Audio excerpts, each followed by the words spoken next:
Chapter 5. The Tragedy of Pondicherry Lodge. It was nearly 11 o'clock when we reached this final stage of our night's adventures. We had left the damp fog of the great city behind us, and the night was fairly fine. A warm wind blew from the westward, and heavy clouds moved slowly across the sky, with half a moon peeping occasionally through the rifts. It was clear enough to see for some distance, but Thaddeus Sholto took down one of the side lamps from the carriage to give us a better light upon our way. Pondicherry Lodge stood in its own grounds, and was girt round with a very high stone wall topped with broken glass. A single narrow iron-clamped door formed the only means of entrance. On this our guide knocked with a peculiar postman-like rat-tat. "Who is there?" cried a gruff voice from within. "It is I, McMurdo. You surely know my knock by this time." There was a grumbling sound and a clanking and jarring of keys. The door swung heavily back, and a short, deep-chested man stood in the opening, with the yellow light of the lantern shining upon his protruded face and twinkling distrustful eyes. "That you, Mr. Thaddeus? But who are the others? I had no orders about them from the master." "No, McMurdo. You surprise me.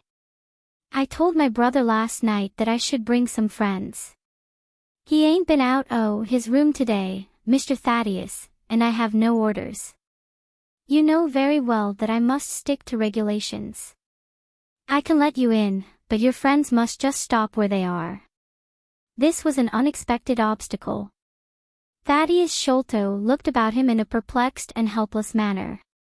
"This is too bad of you, McMurdo," he said. "If I guarantee them, that is enough for you. There is the young lady, too. She cannot wait on the public road at this hour." "Very sorry, Mr. Thaddeus," said the porter, inexorably. "Folk may be friends yours, and yet no friends the master's. He pays me well to do my duty, and my duty I'll do. I don't know none your friends." "Oh, yes you do, McMurdo," cried Sherlock Holmes, genially. "I don't think you can have forgotten me. Don't you remember the amateur who fought 3 rounds with you at Allison's rooms on the night of your benefit 4 years back?" "Not Mr. Sherlock Holmes," roared the prize-fighter. "God's truth. How could I have mistook you? If instead standin' there so quiet you had just stepped up and given me that cross hit of yours under the jaw, I'd ha' known you without a question. You're one that has wasted your gifts, you have. You might have aimed high, if you had joined the fancy. You see, Watson, if all else fails me I have still one of the scientific professions open to me," said Holmes, laughing. "Our friend won't keep us out in the cold now, I am sure." "In you come, sir, in you come, you and your friends," he answered. "Very sorry, Mr. Thaddeus, but orders are very strict. Had to be certain of your friends before I let them in." Inside, a gravel path wound through desolate grounds to a huge clump of a house, square and prosaic, all plunged in shadow save where a moonbeam struck one corner and glimmered in a garret window. The vast size of the building, with its gloom and its deathly silence, struck a chill to the heart. Even Thaddeus Sholto seemed ill at ease, and the lantern quivered and rattled in his hand. "I cannot understand it," he said. "There must be some mistake. I distinctly told Bartholomew that we should be here, and yet there is no light in his window. I do not know what to make of it." "Does he always guard the premises in this way?" asked Holmes. "Yes, he has followed my father's custom. He was the favorite son, you know, and I sometimes think that my father may have told him more than he ever told me. That is Bartholomew's window up there where the moonshine strikes. It is quite bright, but there is no light from within, I think." "None," said Holmes. "But I see the glint of a light in that little window beside the door. That is the housekeeper's room. That is where old Mrs. Burnstone sits. She can tell us all about it. But perhaps you would not mind waiting here for a minute or two, for if we all go in together and she has no word of our coming she may be alarmed. But hush! What is that?" He held up the lantern, and his hand shook until the circles of light flickered and wavered all round us.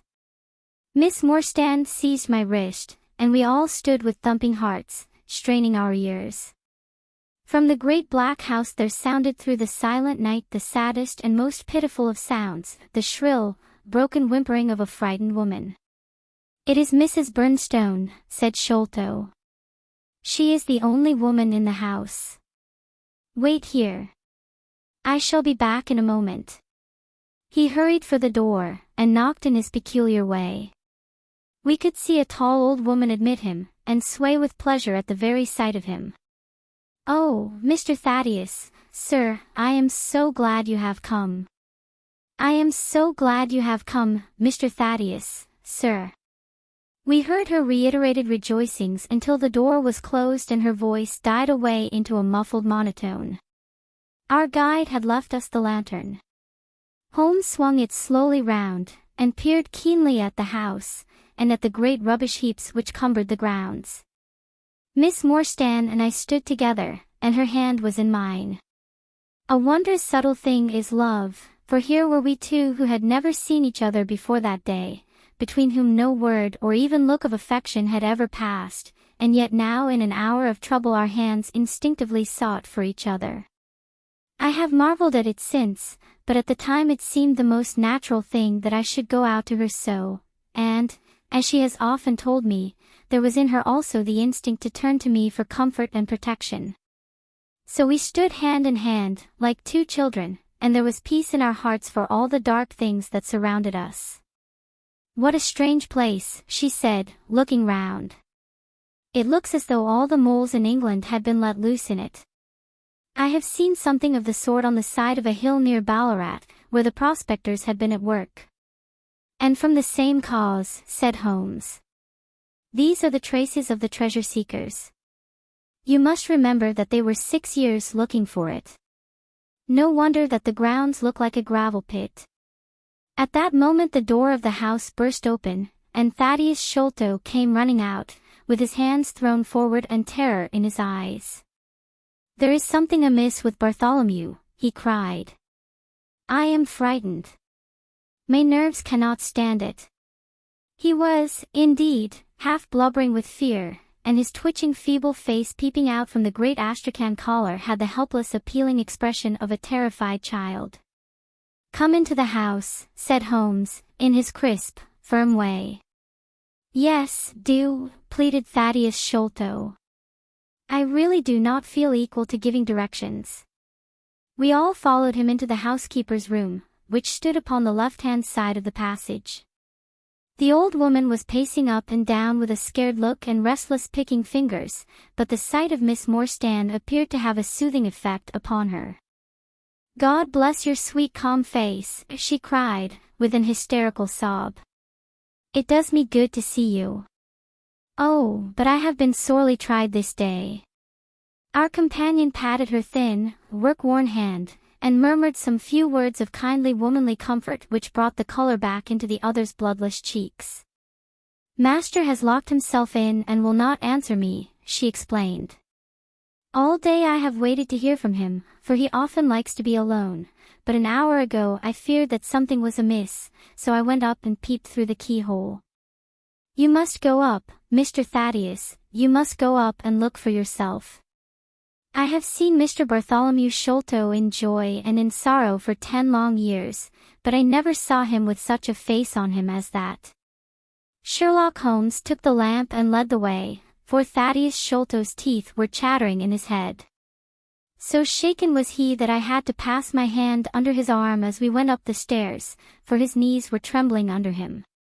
Twice as we ascended Holmes whipped his lens out of his pocket and carefully examined marks which appeared to me to be mere shapeless smudges of dust upon the cocoa-nut matting which served as a stair-carpet. He walked slowly from step to step, holding the lamp, and shooting keen glances to right and left. Miss Morstan had remained behind with the frightened housekeeper. The third flight of stairs ended in a straight passage of some length, with a great picture in Indian tapestry upon the right of it and 3 doors upon the left. Holmes advanced along it in the same slow and methodical way, while we kept close at his heels, with our long black shadows streaming backwards down the corridor. The third door was that which we were seeking. Holmes knocked without receiving any answer, and then tried to turn the handle and force it open. It was locked on the inside, however, and by a broad and powerful bolt, as we could see when we set our lamp up against it. The key being turned, however, the hole was not entirely closed. Sherlock Holmes bent down to it, and instantly rose again with a sharp intaking of the breath. "There is something devilish in this, Watson," said he, more moved than I had ever before seen him. "What do you make of it?" I stooped to the hole, and recoiled in horror. Moonlight was streaming into the room, and it was bright with a vague and shifty radiance.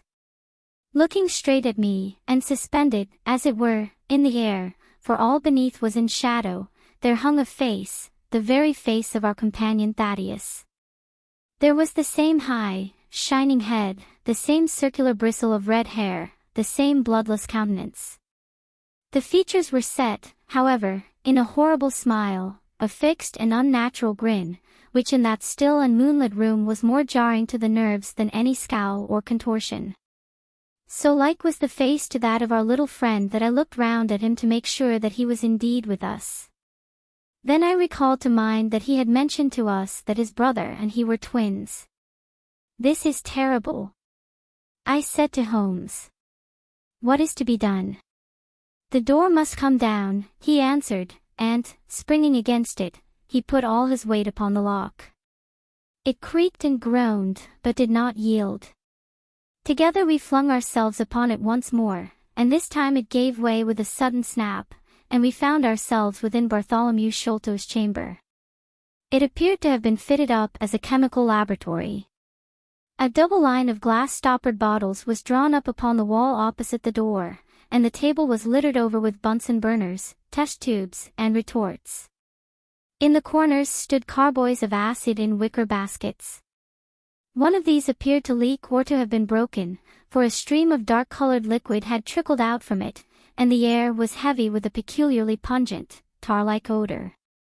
A set of steps stood at one side of the room, in the midst of a litter of lath and plaster, and above them there was an opening in the ceiling large enough for a man to pass through. At the foot of the steps a long coil of rope was thrown carelessly together. By the table, in a wooden armchair, the master of the house was seated all in a heap, with his head sunk upon his left shoulder, and that ghastly, inscrutable smile upon his face. He was stiff and cold, and had clearly been dead many hours. It seemed to me that not only his features but all his limbs were twisted and turned in the most fantastic fashion. By his hand upon the table there lay a peculiar instrument, a brown, close-grained stick, with a stone head like a hammer, rudely lashed on with coarse twine. Beside it was a torn sheet of note-paper with some words scrawled upon it. Holmes glanced at it, and then handed it to me. "You see," he said, with a significant raising of the eyebrows. In the light of the lantern I read, with a thrill of horror, the sign of the four.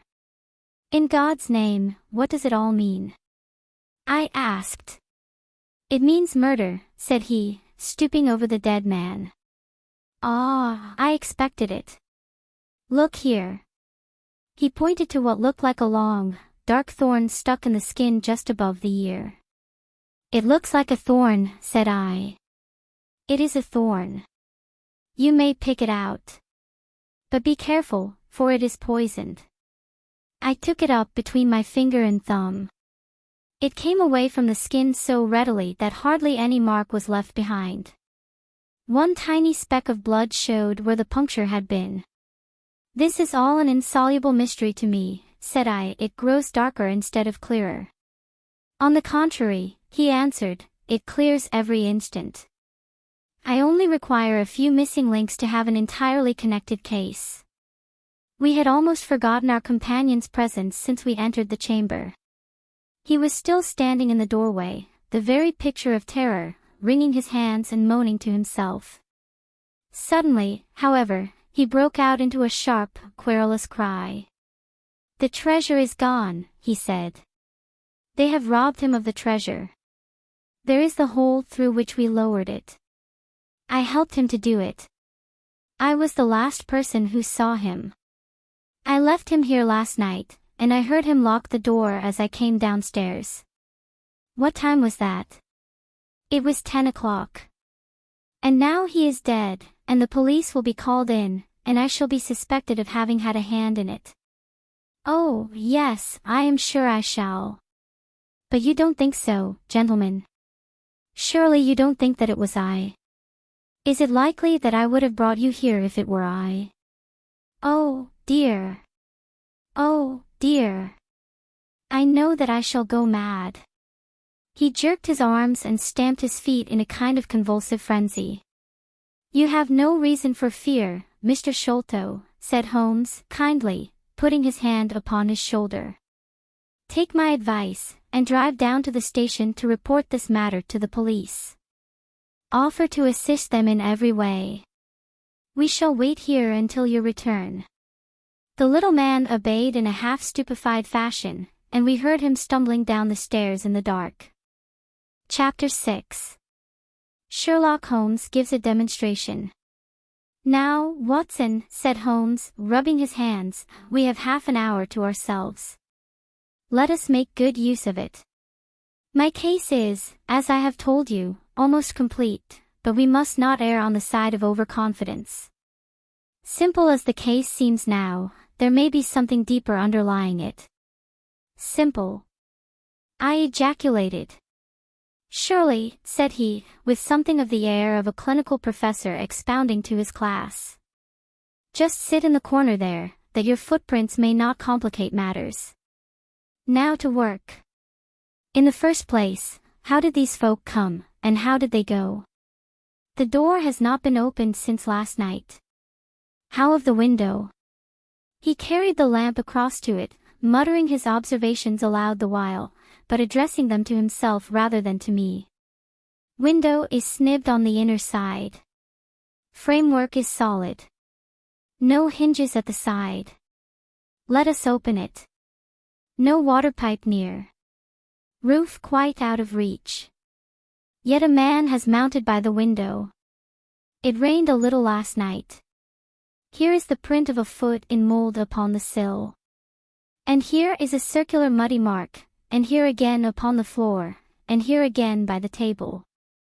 See here, Watson. This is really a very pretty demonstration." I looked at the round, well-defined muddy discs. "This is not a footmark," said I. "It is something much more valuable to us.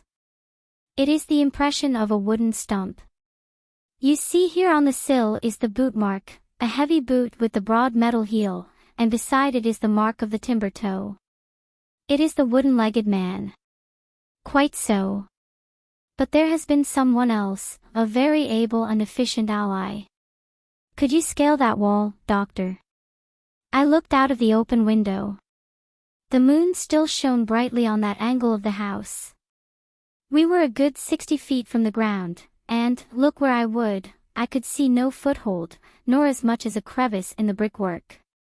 "It is absolutely impossible," I answered. "Without aid it is so. But suppose you had a friend up here who lowered you this good stout rope which I see in the corner, securing one end of it to this great hook in the wall. Then, I think, if you were an active man, you might swarm up, wooden leg and all. You would depart, of course, in the same fashion, and your ally would draw up the rope, untie it from the hook, shut the window, snib it on the inside, and get away in the way that he originally came. As a minor point it may be noted," he continued, fingering the rope, "that our wooden-legged friend, though a fair climber, was not a professional sailor. His hands were far from horny. My lens discloses more than one blood mark, especially towards the end of the rope, from which I gather that he slipped down with such velocity that he took the skin off his hand." "This is all very well," said I, "but the thing becomes more unintelligible than ever. How about this mysterious ally? How came he into the room? Yes, the ally, repeated Holmes, pensively. There are features of interest about this ally. He lifts the case from the regions of the commonplace. I fancy that this ally breaks fresh ground in the annals of crime in this country, though parallel cases suggest themselves from India, and, if my memory serves me, from Senegambia. How came he, then? I reiterated. The door is locked, the window is inaccessible. Was it through the chimney? The grate is much too small, he answered. I had already considered that possibility. How then? I persisted. You will not apply my precept, he said, shaking his head. How often have I said to you that when you have eliminated the impossible, whatever remains, however improbable, must be the truth. We know that he did not come through the door, the window, or the chimney. We also know that he could not have been concealed in the room, as there is no concealment possible. Whence, then, did he come? He came through the hole in the roof, I cried. Of course he did. He must have done so. If you will have the kindness to hold the lamp for me, we shall now extend our researches to the room above, the secret room in which the treasure was found. He mounted the steps, and, seizing a rafter with either hand, he swung himself up into the garret. Then, lying on his face, he reached down for the lamp and held it while I followed him. The chamber in which we found ourselves was about 10 feet one way and 6 the other. The floor was formed by the rafters, with thin lath plaster between, so that in walking one had to step from beam to beam. The roof ran up to an apex, and was evidently the inner shell of the true roof of the house. There was no furniture of any sort, and the accumulated dust of years lay thick upon the floor. Here you are, you see, said Sherlock Holmes, putting his hand against the sloping wall. This is a trapdoor which leads out onto the roof. I can press it back, and here is the roof itself, sloping at a gentle angle. This, then, is the way by which number 1 entered. Let us see if we can find any other traces of his individuality. He held down the lamp to the floor, and as he did so I saw for the second time that night a startled, surprised look come over his face. For myself, as I followed his gaze, my skin was cold under my clothes. The floor was covered thickly with the prints of a naked foot, clear, well-defined, perfectly formed, but scarce half the size of those of an ordinary man. Holmes, I said, in a whisper, a child has done the horrid thing. He had recovered his self-possession in an instant. I was staggered for the moment, he said, but the thing is quite natural. My memory failed me, or I should have been able to foretell it. There is nothing more to be learned here. Let us go down. What is your theory, then, as to those footmarks? I asked, eagerly, when we had regained the lower room once more. My dear Watson, try a little analysis yourself, said he, with a touch of impatience. You know my methods. Apply them, and it will be instructive to compare results. I cannot conceive anything which will cover the facts, I answered. It will be clear enough to you soon, he said, in an offhand way. I think that there is nothing else of importance here, but I will look. He whipped out his lens and a tape measure, and hurried about the room on his knees, measuring, comparing, examining, with his long thin nose only a few inches from the planks, and his beady eyes gleaming and deep-set like those of a bird. So swift, silent, and furtive were his movements, like those of a trained bloodhound picking out a scent, that I could not but think what a terrible criminal he would have made had he turned his energy and sagacity against the law, instead of exerting them in its defense. As he hunted about, he kept muttering to himself, and finally he broke out into a loud crow of delight. We are certainly in luck, said he. We ought to have very little trouble now. Number 1 has had the misfortune to tread in the creosote. You can see the outline of the edge of his small foot here at the side of this evil-smelling mess. The carboy has been cracked, you see, and the stuff has leaked out. What then? I asked. Why, we have got him, that's all, said he. I know a dog that would follow that scent to the world's end. If a pack can track a trailed herring across a shire, how far can a specially trained hound follow so pungent a smell as this? It sounds like a sum in the rule of 3. The answer should give us the, but hello. Here are the accredited representatives of the law. Heavy steps and the clamor of loud voices were audible from below, and the hall door shut with a loud crash. Before they come, said Holmes, just put your hand here on this poor fellow's arm, and here on his leg. What do you feel? The muscles are as hard as a board, I answered. Quite so. They are in a state of extreme contraction, far exceeding the usual rigor mortis.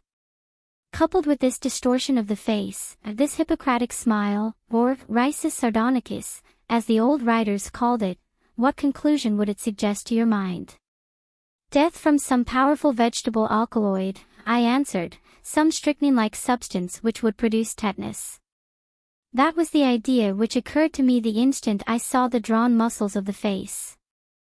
On getting into the room I at once looked for the means by which the poison had entered the system. As you saw, I discovered a thorn which had been driven or shot with no great force into the scalp. You observe that the part struck was that which would be turned towards the hole in the ceiling if the man were erect in his chair. Now examine the thorn. I took it up gingerly and held it in the light of the lantern. It was long, sharp, and black, with a glazed look near the point as though some gummy substance had dried upon it. The blunt end had been trimmed and rounded off with a knife. Is that an English thorn? He asked. No, it certainly is not. With all these data you should be able to draw some just inference. But here are the regulars, so the auxiliary forces may beat a retreat.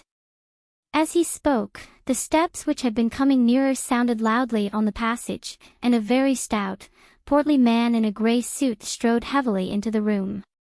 He was red-faced, burly and plethoric, with a pair of very small twinkling eyes which looked keenly out from between swollen and puffy pouches. He was closely followed by an inspector in uniform, and by the still palpitating Thaddeus Sholto. "Here's a business," he cried, in a muffled, husky voice. "Here's a pretty business. But who are all these? Why, the house seems to be as full as a rabbit warren." "I think you must recollect me, Mr. Athelney Jones," said Holmes, quietly. "Why, of course I do," he wheezed. "It's Mr. Sherlock Holmes, the theorist. Remember you? I'll never forget how you lectured us all on causes and inferences and effects in the Bishopgate jewel case. It's true you set us on the right track, but you'll own now that it was more by good luck than good guidance. It was a piece of very simple reasoning. Oh, come, now, come. Never be ashamed to own up. But what is all this? Bad business. Bad business. Stern facts here, no room for theories. How lucky that I happened to be out at Norwood over another case. I was at the station when the message arrived. What do you think the man died of?" "Oh, this is hardly a case for me to theorize over," said Holmes, dryly. "No, no. Still, we can't deny that you hit the nail on the head sometimes. Dear me. Door locked, I understand. Jewels worth $500,000 missing. How was the window?" "Fastened, but there are steps on the sill." Well, if it was fastened the steps could have nothing to do with the matter. That's common sense. Man might have died in a fit, but then the jewels are missing. Ha! I have a theory. These flashes come upon me at times. Just step outside, Sergeant, and you, Mr. Sholto. Your friend can remain. What do you think of this, Holmes?" Sholto was, on his own confession, with his brother last night. The brother died in a fit, on which Sholto walked off with the treasure. How's that? On which the dead man very considerately got up and locked the door on the inside. There's a flaw there. Let us apply common sense to the matter. This Thaddeus Sholto was with his brother, there was a quarrel, so much we know. The brother is dead and the jewels are gone. So much also we know. No one saw the brother from the time Thaddeus left him. His bed had not been slept in. Thaddeus is evidently in a most disturbed state of mind. His appearance is, well, not attractive. You see that I am weaving my web round Thaddeus. The net begins to close upon him. You are not quite in possession of the facts yet, said Holmes.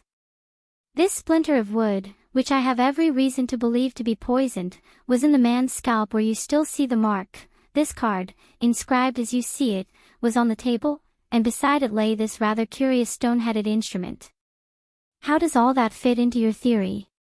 Confirms it in every respect, said the fat detective, pompously. House is full of Indian curiosities. Thaddeus brought this up, and if this splinter be poisonous, Thaddeus may as well have made murderous use of it as any other man. The card is some hocus-pocus, a blind, as like as not. The only question is, how did he depart? Of course, here is a hole in the roof. With great activity, considering his bulk, he sprang up the steps and squeezed through into the garret, and immediately afterwards we heard his exulting voice proclaiming that he had found the trapdoor. He can find something, remarked Holmes, shrugging his shoulders. He has occasional glimmerings of reason. Ilny apod asotisai incommodes que succa ont de l'esprit. You see, said Athelney Jones, reappearing down the steps again. Facts are better than mere theories, after all. My view of the case is confirmed. There is a trapdoor communicating with the roof, and it is partly open. It was I who opened it. Oh, indeed. You did notice it, then? He seemed a little crestfallen at the discovery. Well, whoever noticed it, it shows how our gentleman got away. Inspector. Yes, sir, from the passage. Ask Mr. Sholto to step this way. Mr. Sholto, it is my duty to inform you that anything which you may say will be used against you. I arrest you in the Queen's name as being concerned in the death of your brother. There, now. Didn't I tell you? Cried the poor little man, throwing out his hands, and looking from one to the other of us. Don't trouble yourself about it, Mr. Sholto, said Holmes. I think that I can engage to clear you of the charge. Don't promise too much, Mr. Theorist, don't promise too much, snapped the detective. You may find it a harder matter than you think. Not only will I clear him, Mr. Jones, but I will make you a free present of the name and description of one of the two people who were in this room last night. His name, I have every reason to believe, is Jonathan Small. He is a poorly educated man, small, active, with his right leg off, and wearing a wooden stump which is worn away upon the inner side. His left boot has a coarse, square-toed sole, with an iron band round the heel. He is a middle-aged man, much sunburned, and has been a convict. These few indications may be of some assistance to you, coupled with the fact that there is a good deal of skin missing from the palm of his hand. The other man. The other man, asked Athelney Jones, in a sneering voice, but impressed none the less, as I could easily see, by the precision of the other's manner. Is a rather curious person, said Sherlock Holmes, turning upon his heel. I hope before very long to be able to introduce you to the pair of them. A word with you, Watson. He led me out to the head of the stair.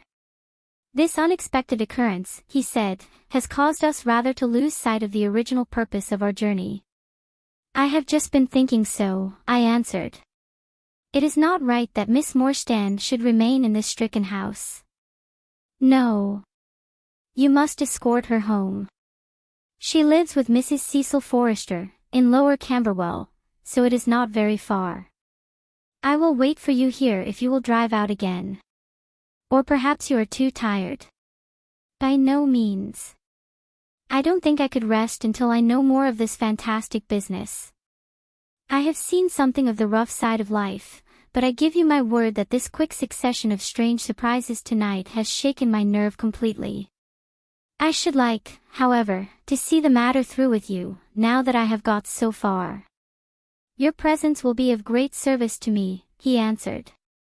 We shall work the case out independently, and leave this fellow Jones to exult over any mare's nest which he may choose to construct. When you have dropped Miss Morstan, I wish you to go on to number 3, Pinchin Lane, down near the water's edge at Lambeth. The third house on the right-hand side is a bird-stuffer's, Sherman is the name. You will see a weasel holding a young rabbit in the window. Knock old Sherman up, and tell him, with my compliments, that I want Toby at once. You will bring Toby back in the cab with you. A dog, I suppose. Yes, a queer mongrel, with a most amazing power of scent.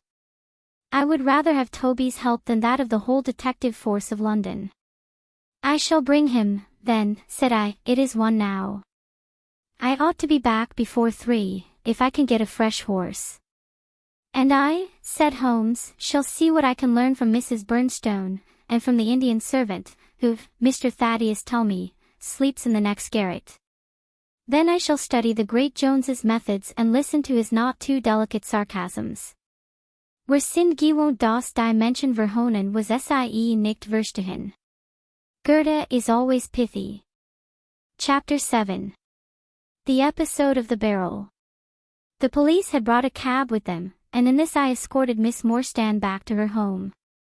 After the angelic fashion of women, she had borne trouble with a calm face as long as there was some one weaker than herself to support, and I had found her bright and placid by the side of the frightened housekeeper. In the cab, however, she first turned faint, and then burst into a passion of weeping, so sorely had she been tried by the adventures of the night. She has told me since that she thought me cold and distant upon that journey. She little guessed the struggle within my breast, or the effort of self-restraint which held me back. My sympathies and my love went out to her, even as my hand had in the garden. I felt that years of the conventionalities of life could not teach me to know her sweet, brave nature as had this one day of strange experiences. Yet there were 2 thoughts which sealed the words of affection upon my lips. She was weak and helpless, shaken in mind and nerve. It was to take her at a disadvantage to obtrude love upon her at such a time. Worse still, she was rich. If Holmes's researches were successful, she would be an heiress. Was it fair, was it honorable, that a half-pay surgeon should take such advantage of an intimacy which chance had brought about? Might she not look upon me as a mere vulgar fortune-seeker? I could not bear to risk that such a thought should cross her mind. This agate treasure intervened like an impassable barrier between us. It was nearly 2 o'clock when we reached Mrs. Cecil Forrester's. The servants had retired hours ago, but Mrs. Forrester had been so interested by the strange message which Miss Morstan had received that she had sat up in the hope of her return. She opened the door herself, a middle-aged, graceful woman, and it gave me joy to see how tenderly her arms stole round the other's waist and how motherly was the voice in which she greeted her. She was clearly no mere paid dependent, but an honored friend. I was introduced, and Mrs. Forrester earnestly begged me to step in and tell her our adventures. I explained, however, the importance of my errand, and promised faithfully to call and report any progress which we might make with the case. As we drove away I stole a glance back, and I still seemed to see that little group on the step, the 2 graceful, clinging figures, the half-open door, the hall light shining through stained glass, the barometer, and the bright stair rods. It was soothing to catch even that passing glimpse of a tranquil English home in the midst of the wild, dark business which had absorbed us. And the more I thought of what had happened, the wilder and darker it grew. I reviewed the whole extraordinary sequence of events as I rattled on through the silent gaslit streets. There was the original problem, that at least was pretty clear now. The death of Captain Morstan, the sending of the pearls, the advertisement, the letter, we had had light upon all those events. They had only led us, however, to a deeper and far more tragic mystery. The Indian treasure, the curious plant found among Morstan's baggage, the strange scene at Major Sholto's death, the rediscovery of the treasure immediately followed by the murder of the discoverer, the very singular accompaniments to the crime, the footsteps, the remarkable weapons, the words upon the card, corresponding with those upon Captain Morstan's chart. Here was indeed a labyrinth in which a man less singularly endowed than my fellow lodger might well despair of ever finding the clue. Pinchin Lane was a row of shabby two-storied brick houses in the lower quarter of Lambeth. I had to knock for some time at number 3 before I could make my impression. At last, however, there was the glint of a candle behind the blind, and a face looked out at the upper window. "Go on, you drunken vagabond," said the face. "If you kick up any more row I'll open the kennels and let out 43 dogs upon you." "If you'll let one out it's just what I have come for," said I. "Go on," yelled the voice. "So help me gracious, I have a wiper in the bag, and I'll drop it on your EAD if you don't hook it." "But I want a dog," I cried.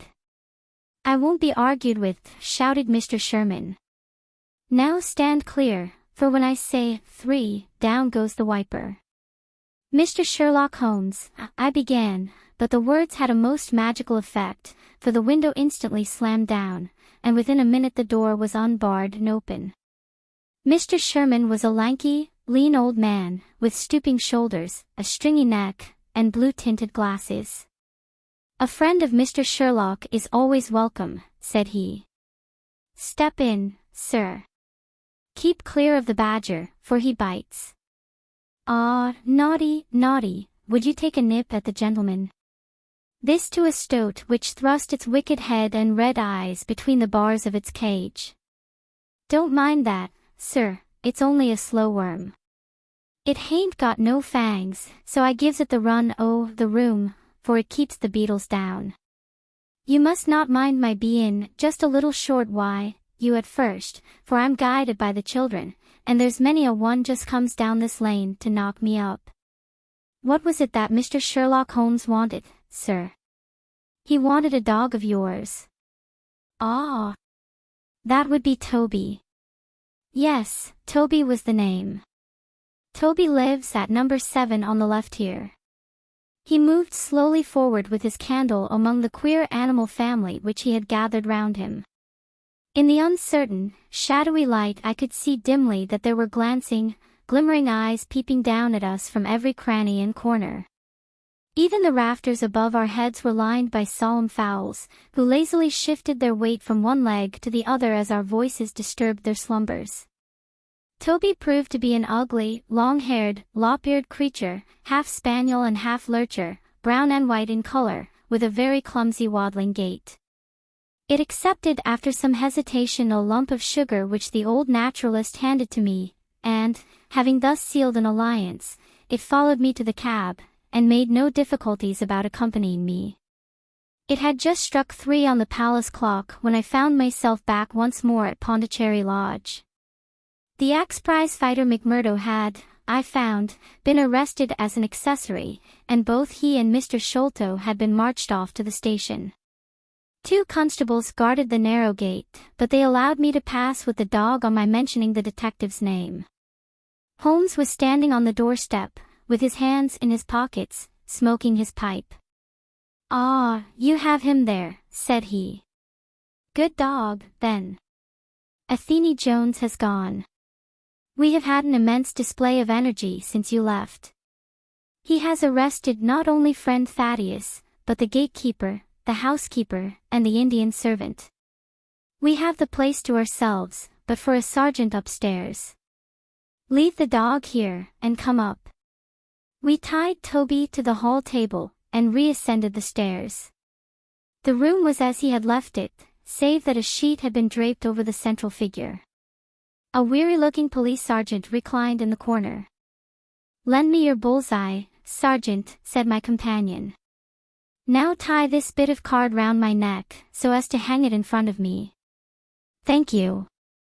Now I must kick off my boots and stockings. Just you carry them down with you, Watson.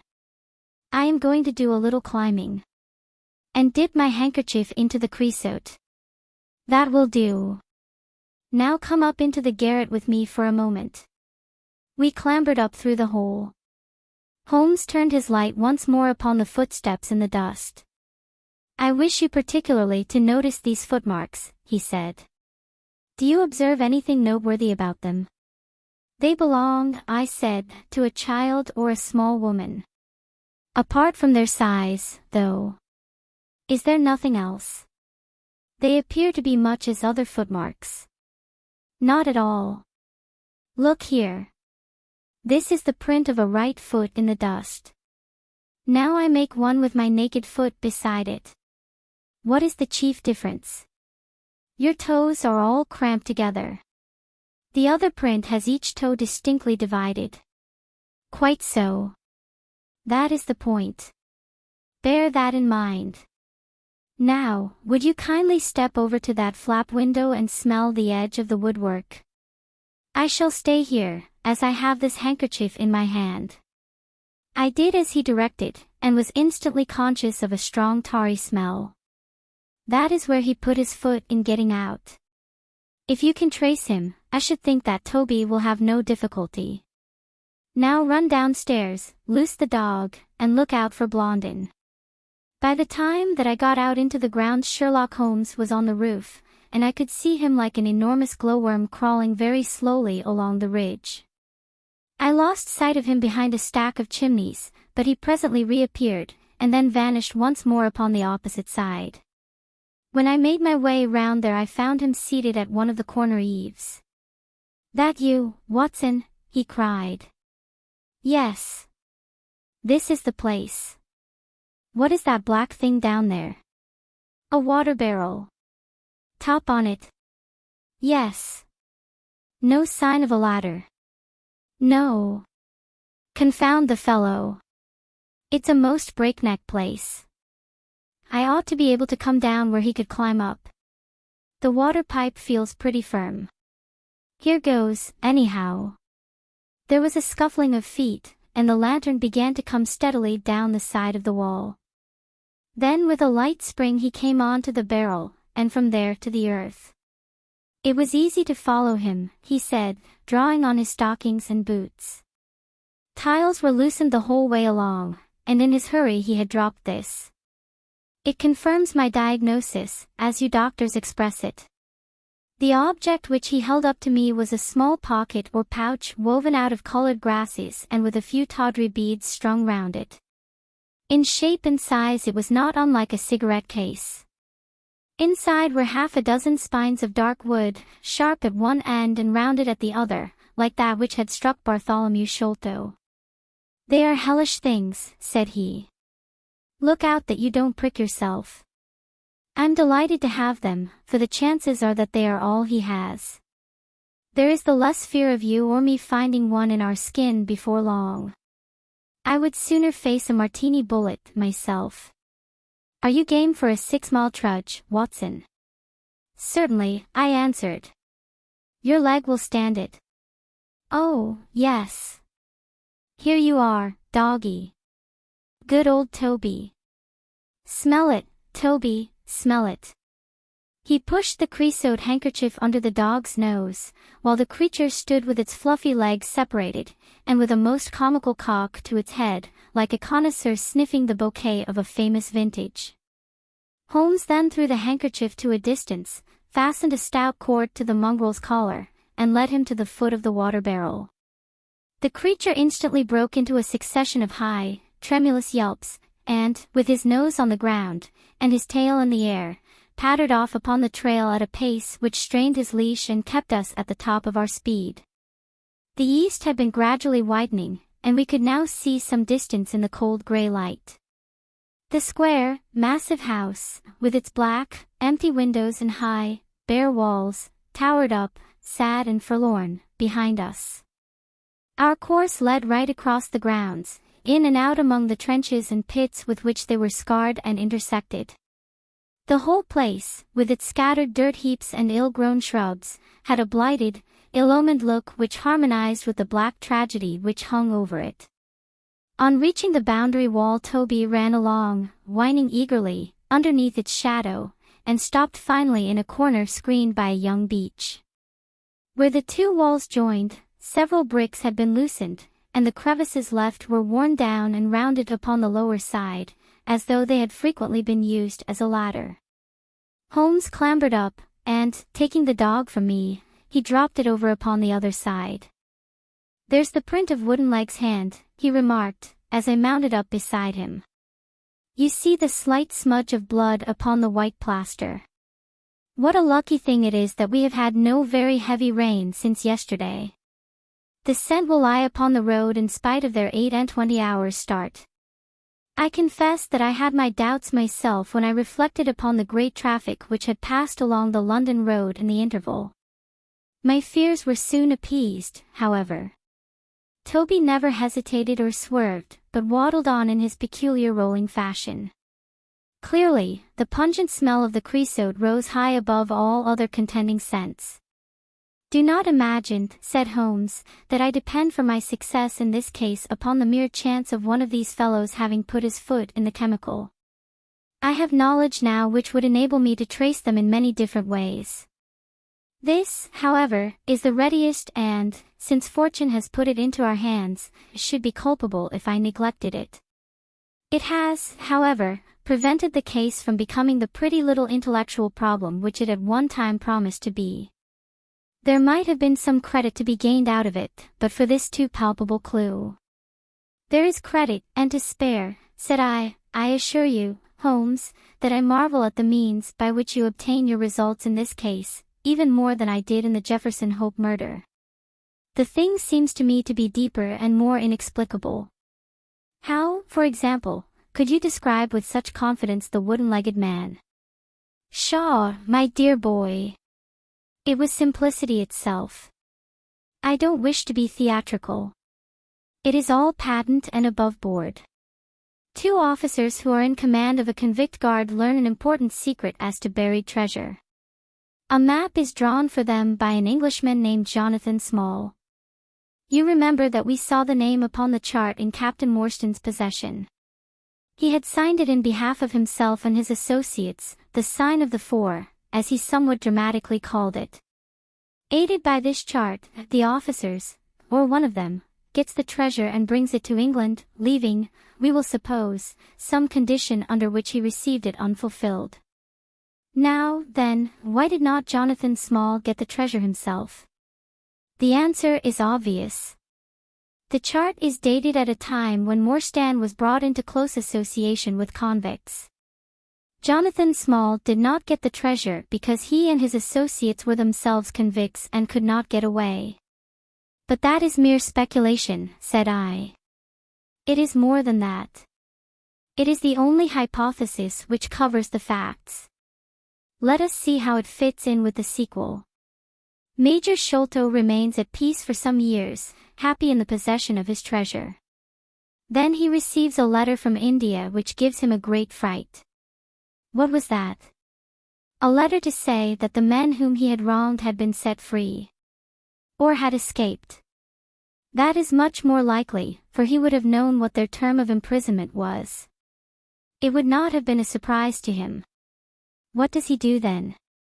He guards himself against a wooden-legged man, a white man, mark you, for he mistakes a white tradesman for him, and actually fires a pistol at him. Now, only one white man's name is on the chart. The others are Hindus or Mohammedans. There is no other white man. Therefore we may say with confidence that the wooden-legged man is identical with Jonathan Small. Does the reasoning strike you as being faulty? No, it is clear and concise. Well, now, let us put ourselves in the place of Jonathan Small. Let us look at it from his point of view. He comes to England with the double idea of regaining what he would consider to be his rights and of having his revenge upon the man who had wronged him. He found out where Sholto lived, and very possibly he established communications with someone inside the house. There is this butler, Lal Rao, whom we have not seen. Mrs. Burnstone gives him far from a good character. Small could not find out, however, where the treasure was hid, for no one ever knew, save the Major and one faithful servant who had died. Suddenly Small learns that the Major is on his deathbed. In a frenzy lest the secret of the treasure die with him, he runs the gauntlet of the guards, makes his way to the dying man's window, and is only deterred from entering by the presence of his 2 sons. Mad with hate, however, against the dead man, he enters the room that night, searches his private papers in the hope of discovering some memorandum relating to the treasure, and finally leaves a memento of his visit in the short inscription upon the card. He had doubtless planned beforehand that should he slay the major he would leave some such record upon the body as a sign that it was not a common murder, but, from the point of view of the 4 associates, something in the nature of an act of justice. Whimsical and bizarre conceits of this kind are common enough in the annals of crime, and usually afford valuable indications as to the criminal. Do you follow all this? Very clearly.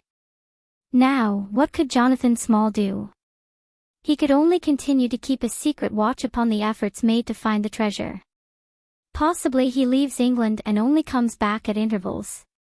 Then comes the discovery of the garret, and he is instantly informed of it. We again trace the presence of some confederate in the household. Jonathan, with his wooden leg, is utterly unable to reach the lofty room of Bartholomew Sholto. He takes with him, however, a rather curious associate, who gets over this difficulty, but dips his naked foot into creosote, whence comes Toby, and is 6-mile limp for a half-pay officer with a damaged tendo Achilles. But it was the associate, and not Jonathan, who committed the crime. Quite so. And rather to Jonathan's disgust, to judge by the way he stamped about when he got into the room. He bore no grudge against Bartholomew Sholto, and would have preferred if he could have been simply bound and gagged. He did not wish to put his head in a halter. There was no help for it, however, the savage instincts of his companion had broken out, and the poison had done its work, so Jonathan Small left his record, lowered the treasure box to the ground, and followed it himself. That was the train of events as far as I can decipher them. Of course, as to his personal appearance, he must be middle-aged, and must be sunburned after serving his time in such an oven as the Andamans. His height is readily calculated from the length of his stride, and we know that he was bearded.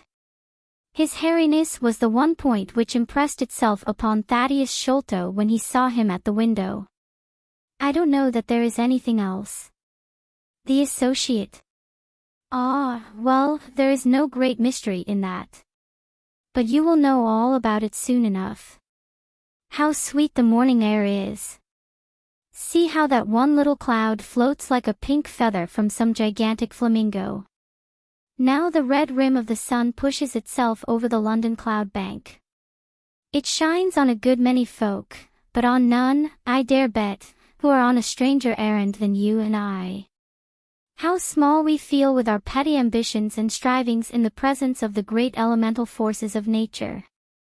Are you well up in your gene pool? Fairly so. I worked back to him through Carlisle. That was like following the brook to the parent lake. He makes one curious but profound remark. It is that the chief proof of man's real greatness lies in his perception of his own smallness.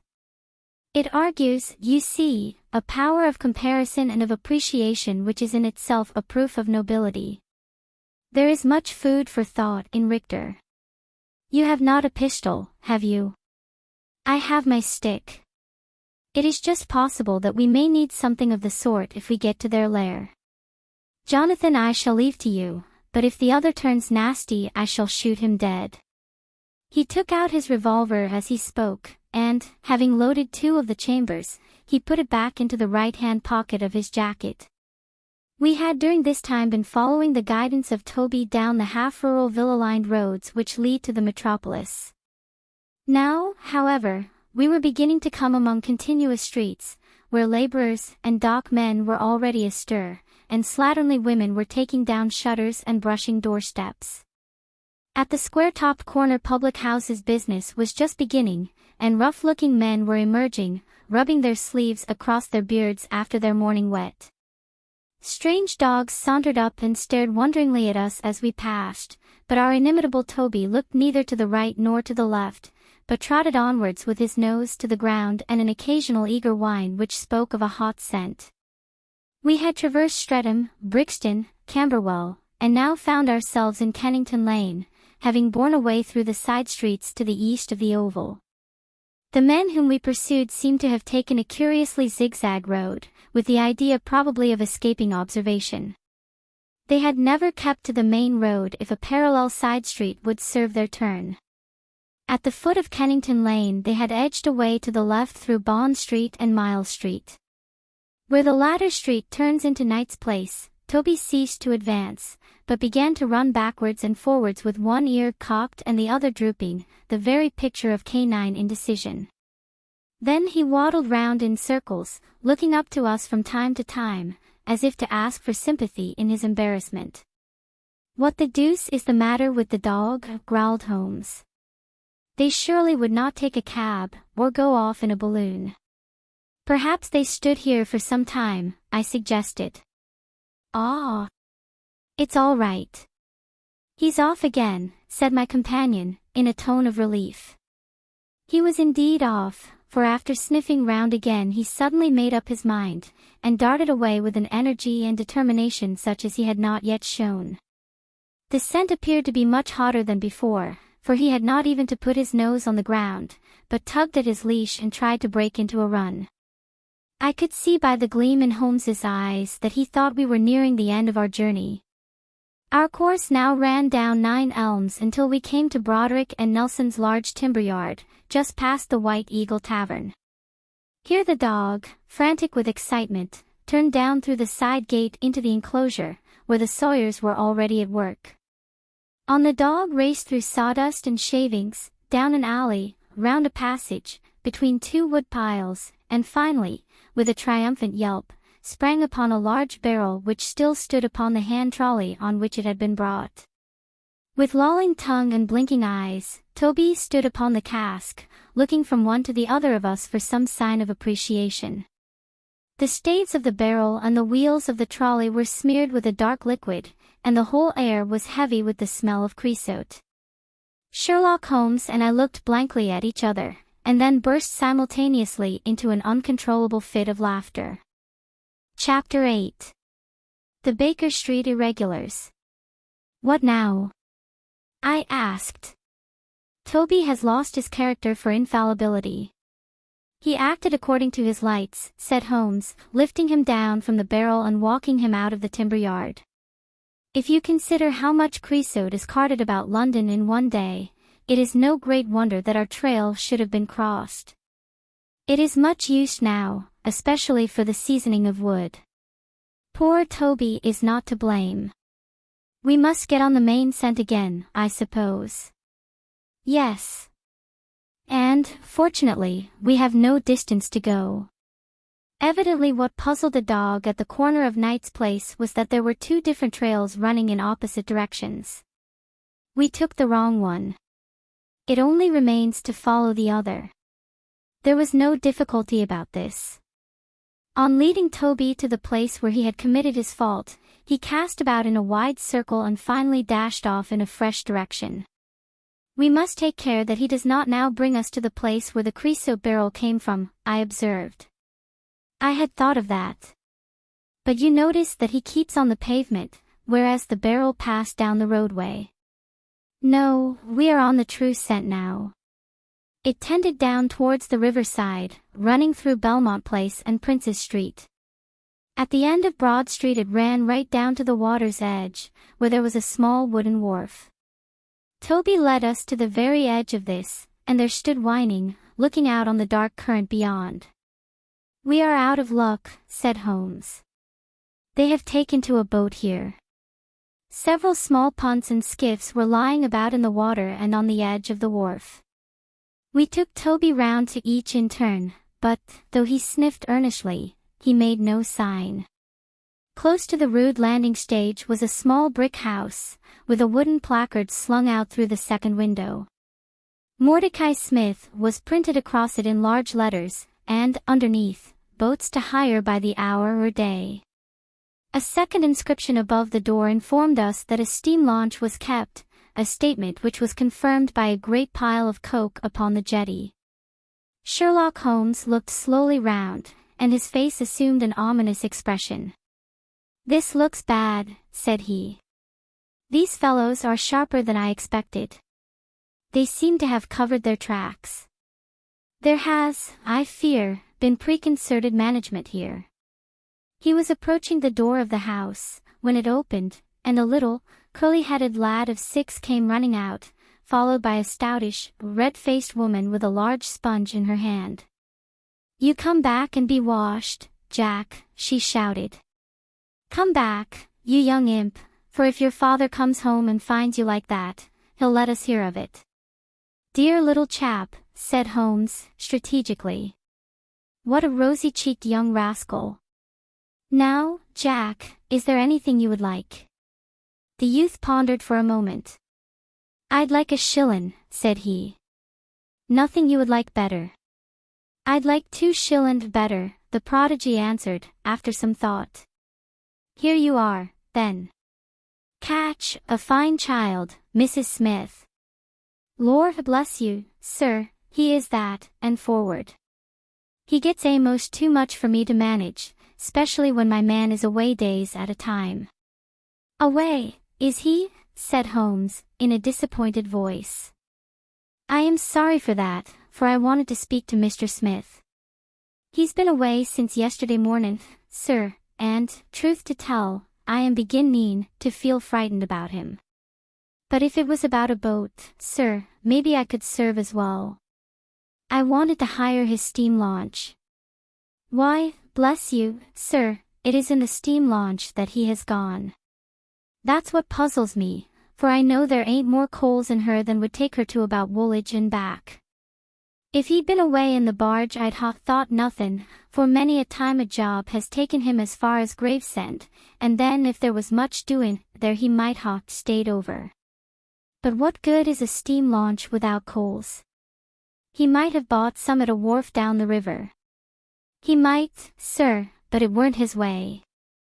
Many a time I've heard him call out at the prices they charge for a few odd bags.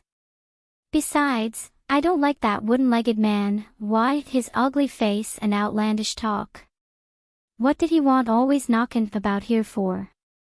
"A wooden-legged man?" said Holmes, with bland surprise.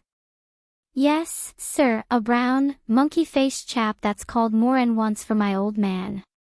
It was him that roused him up yesternight, and, what's more, my man knew he was comin', for he had steam up in the launch. I tell you straight, sir, I don't feel easy in my mind about it." "But, my dear Mrs. Smith," said Holmes, shrugging his shoulders, "you are frightening yourself about nothing. How could you possibly tell that it was the wooden-legged man who came in the night? I don't quite understand how you can be so sure." "His voice, sir. I knew his voice, which is kind-o' thick and foggy. He tapped at the winder, about 3 it would be. 'Show a leg, matey,' says he, 'time to turn out guard.' My old man woke up Jim, that's my eldest, and away they went, without so much as a word to me. I could hear the wooden leg clackin' on the stones." "And was this wooden-legged man alone?" "Couldn't say, I am sure, sir. I didn't hear no one else. I am sorry, Mrs. Smith, for I wanted a steam launch, and I have heard good reports of the, let me see, what is her name?" "The Aurora, sir." "Ah. She's not that old green launch with a yellow line, very broad in the beam?" "No, indeed. She's as trim a little thing as any on the river. She's been fresh painted, black with 2 red streaks." "Thanks. I hope that you will hear soon from Mr. Smith. I am going down the river, and if I should see anything of the Aurora I shall let him know that you are uneasy." "A black funnel, you say?" "No, sir. Black with a white band." "Ah, of course. It was the sides which were black. Good morning, Mrs. Smith. There is a boatman here with a wherry, Watson. We shall take it and cross the river." "The main thing with people of that sort," said Holmes, as we sat in the sheets of the wherry, "is never to let them think that their information can be of the slightest importance to you.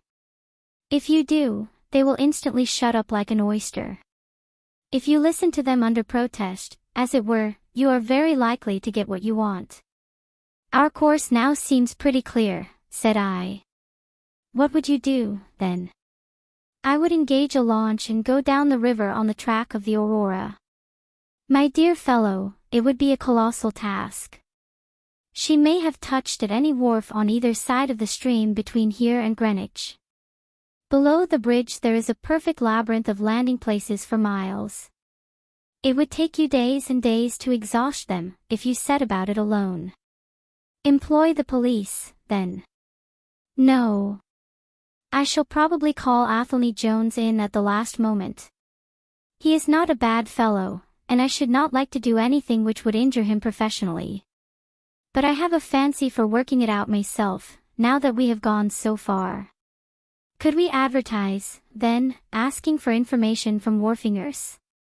Worse and worse. Our men would know that the chase was hot at their heels, and they would be off out of the country. As it is, they are likely enough to leave, but as long as they think they are perfectly safe they will be in no hurry. Jones's energy will be of use to us there, for his view of the case is sure to push itself into the daily press, and the runaways will think that everyone is off on the wrong scent. What are we to do, then? I asked, as we landed near Millbank Penitentiary. Take this hansom, drive home, have some breakfast, and get an hour's sleep. It is quite on the cards that we may be afoot tonight again. Stop at a telegraph office, cabby. We will keep Toby, for he may be of use to us yet. We pulled up at the Great Peter Street post office, and Holmes dispatched his wire. Whom do you think that is to? He asked, as we resumed our journey. I am sure I don't know. You remember the Baker Street division of the detective police force whom I employed in the Jefferson Hope case? Well, said I, laughing. This is just the case where they might be invaluable. If they fail, I have other resources, but I shall try them first. That wire was to my dirty little lieutenant, Wiggins, and I expect that he and his gang will be with us before we have finished our breakfast. It was between 8 and 9 o'clock now, and I was conscious of a strong reaction after the successive excitements of the night. I was limp and weary, befogged in mind and fatigued in body. I had not the professional enthusiasm which carried my companion on, nor could I look at the matter as a mere abstract intellectual problem. As far as the death of Bartholomew Sholto went, I had heard little good of him, and could feel no intense antipathy to his murderers. The treasure, however, was a different matter. That, or part of it, belonged rightfully to Miss Morstan. While there was a chance of recovering it, I was ready to devote my life to the one object. True, if I found it, it would probably put her forever beyond my reach. Yet it would be a petty and selfish love which would be influenced by such a thought as that. If Holmes could work to find the criminals, I had a tenfold stronger reason to urge me on to find the treasure. A bath at Baker Street and a complete change freshened me up wonderfully. When I came down to our room I found the breakfast laid and Holmes pouring out the coffee. Here it is, said he, laughing, and pointing to an open newspaper. The energetic Jones and the ubiquitous reporter have fixed it up between them. But you have had enough of the case. Better have your ham and eggs first. I took the paper from him and read the short notice, which was headed, Mysterious Business at Upper Norwood. About 12 o'clock last night, said the Standard, Mr. Bartholomew Sholto, of Pondicherry Lodge, Upper Norwood, was found dead in his room under circumstances which point to foul play. As far as we can learn, no actual traces of violence were found upon Mr. Sholto's person, but a valuable collection of Indian gems which the deceased gentleman had inherited from his father has been carried off. The discovery was first made by Mr. Sherlock Holmes and Dr. Watson, who had called at the house with Mr. Thaddeus Sholto, brother of the deceased. By a singular piece of good fortune, Mr. Athelney Jones, the well-known member of the detective police force, happened to be at the Norwood police station, and was on the ground within half an hour of the first alarm.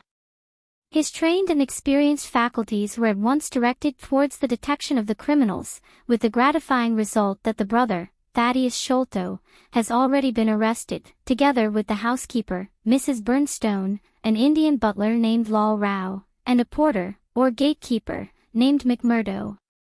It is quite certain that the thief or thieves were well acquainted with the house, for Mr. Jones's well-known technical knowledge and his powers of minute observation have enabled him to prove conclusively that the miscreants could not have entered by the door or by the window, but must have made their way across the roof of the building, and so through a trapdoor into a room which communicated with that in which the body was found.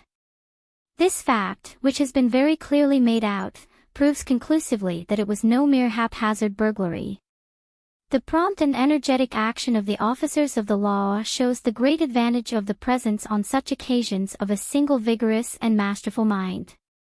We cannot but think that it supplies an argument to those who would wish to see our detectives more decentralized, and so brought into closer and more effective touch with the cases which it is their duty to investigate. "Isn't it gorgeous?" said Holmes, grinning over his coffee cup. "What do you think of it?" "I think that we have had a close shave ourselves of being arrested for the crime." "So do I. I wouldn't answer for our safety now, if he should happen to have another of his attacks of energy." At this moment there was a loud ring at the bell, and I could hear Mrs. Hudson, our landlady, raising her voice in a wail of expostulation and dismay. "By heaven, Holmes," I said, half rising, "I believe that they are really after us." "No, it's not quite so bad as that. It is the unofficial force, the Baker Street irregulars." As he spoke, there came a swift pattering of naked feet upon the stairs, a clatter of high voices, and in rushed a dozen dirty and ragged little street Arabs.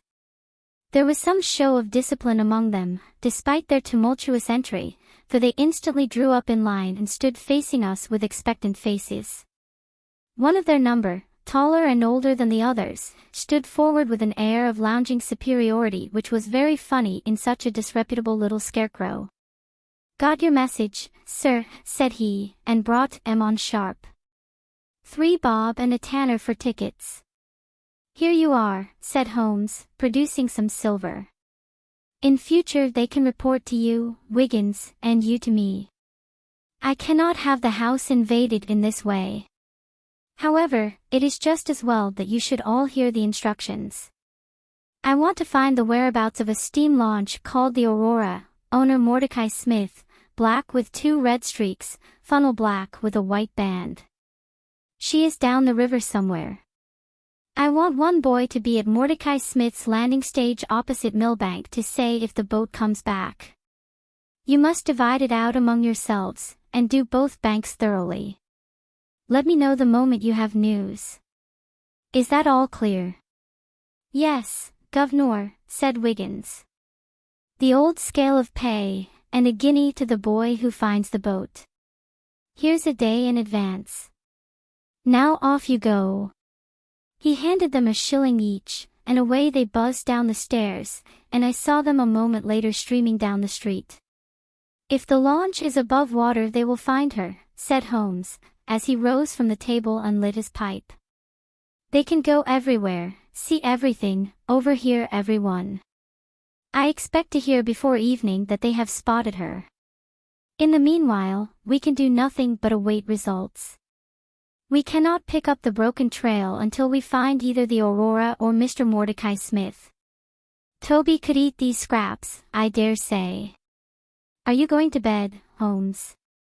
"No, I am not tired. I have a curious constitution.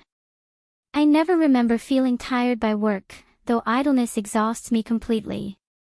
I am going to smoke and to think over this queer business to which my fair client has introduced us.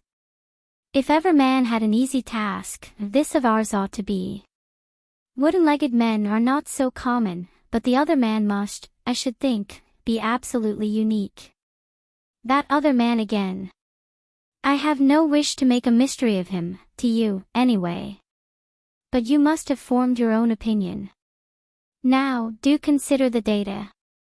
Diminutive footmarks, toes never fettered by boots, naked feet, stone-headed wooden mace, great agility, small poison darts. What do you make of all this?" "A savage." I exclaimed. Perhaps one of those Indians who were the associates of Jonathan Small. Hardly that, said he. When first I saw signs of strange weapons I was inclined to think so, but the remarkable character of the footmarks caused me to reconsider my views. Some of the inhabitants of the Indian peninsula are small men, but none could have left such marks as that. The Hindu proper has long and thin feet.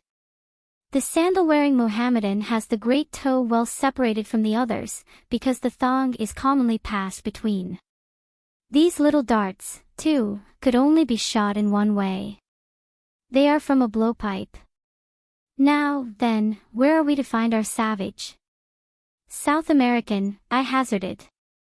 He stretched his hand up, and took down a bulky volume from the shelf.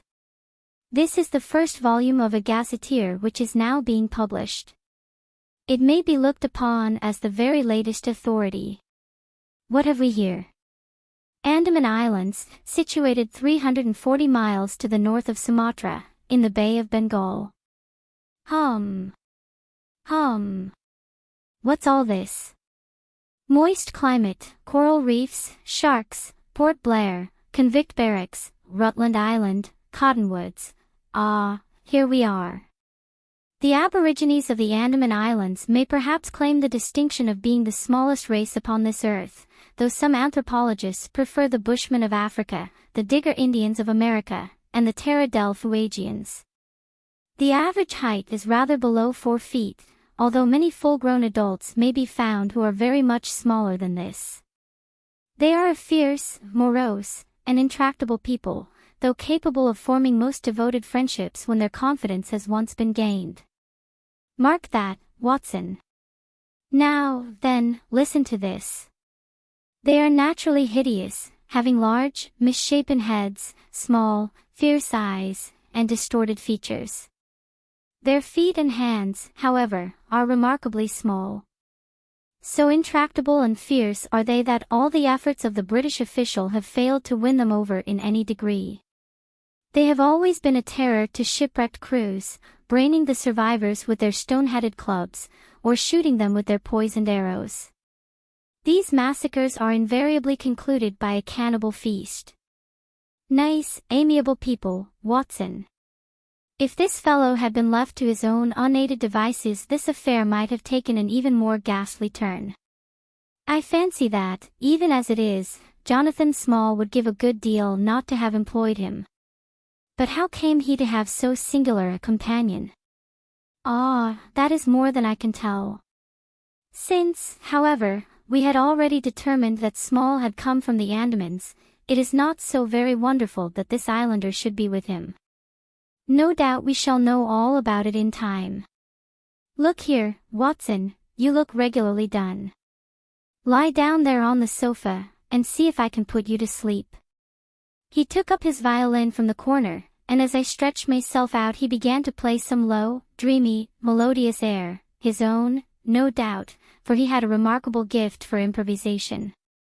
I have a vague remembrance of his gaunt limbs, his earnest face, and the rise and fall of his bow. Then I seemed to be floated peacefully away upon a soft sea of sound, until I found myself in dreamland, with the sweet face of Mary Morstan looking down upon me,